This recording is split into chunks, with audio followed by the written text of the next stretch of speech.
ஆரம்பிக்கிறதுக்கு நான் என்ன இங்கே பிரச்சாரத்தை எப்படி இங்கே துவங்கிறது? 30ஆம் தேதிக்கு மேலே தான் பிரச்சாரம் துவங்க முடியும். ஏன்னா எங்களுக்கு சின்னம் 30ஆம் தேதி தான் கிடைக்குது. ஆனானப்பட்ட ஆளுகளே சின்னத்துக்கு தொங்கிட்டு இருக்காங்க. தேர்தல் கமிஷன் எல்லாம் தொங்க விட்டுருச்சு. ஜெயலலிதா அம்மையார் அவர்களை குற்றையரும் கொலையருமாக கிடைக்கையில் பார்க்காத பாவத்திற்காக ஓபிஎஸ் அவர்களே பாவம் என்ன மாதிரி தனி சுயேட்சை சின்னத்துக்காக அதுவும் கெஞ்சிக்கிட்டு இருக்காரு. நிலைமை அந்த மாதிரி இருக்கு. எல்லா ஆத்துக்கும் ஆண்டவன் இருக்கான் இல்லையா?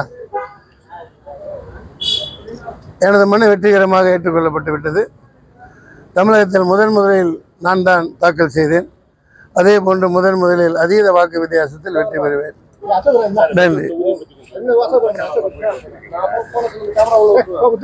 வேலூர் தொகுதியில் பசுமையாக்க வந்திருக்கேன். வேலை வாய்ப்பை உருவாக்காமல் இருக்காங்க. வேலை வாய்ப்பை உருவாக்குவேன். நேற்று அந்த கேவி குப்பங்கிற ஒரு பகுதியில் மேனாகம் குப்பமா கொண்டாங்க நீட்டை நோட்டுங்க.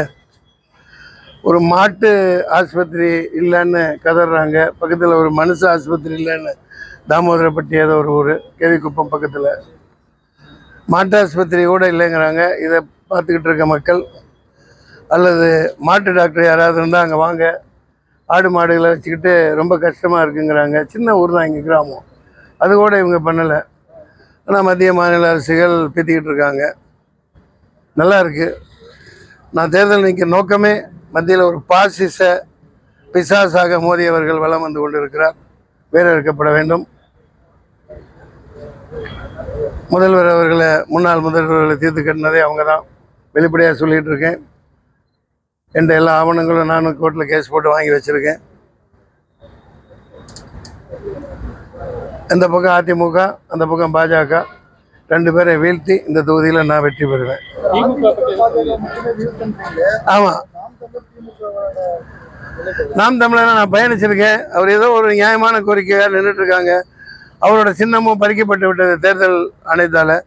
எனக்கு கூட அந்த விவசாய சின்னம் பரிசீலனைக்கு முத டிக் பண்ணியிருப்பேன்.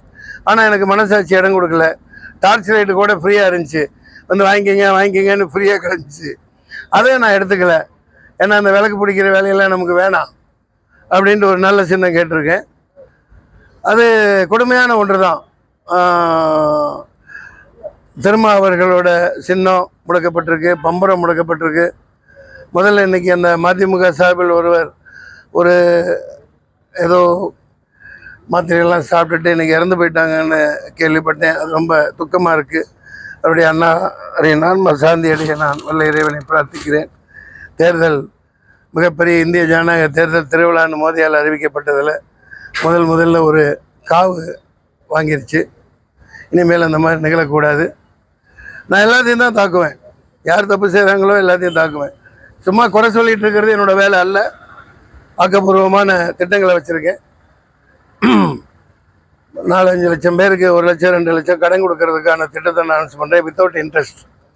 பேங்க்கு கொடுக்க விடாது. அதுக்காக ட்ரஸ்ட் ஆரம்பிச்சு எப்படி மோடி ஐயா அவர்கள் 45-25 லட்சத்தை அதானி பேரில் தள்ளுபடி பண்ணுறாரோ, நிறைய பணக்காரங்களுக்கு தள்ளுபடி பண்ணுறாரோ, அந்த மாதிரி ஏன் ஏழைகளுக்கு கொடுக்கக்கூடாதுன்னு யோசித்தேன்.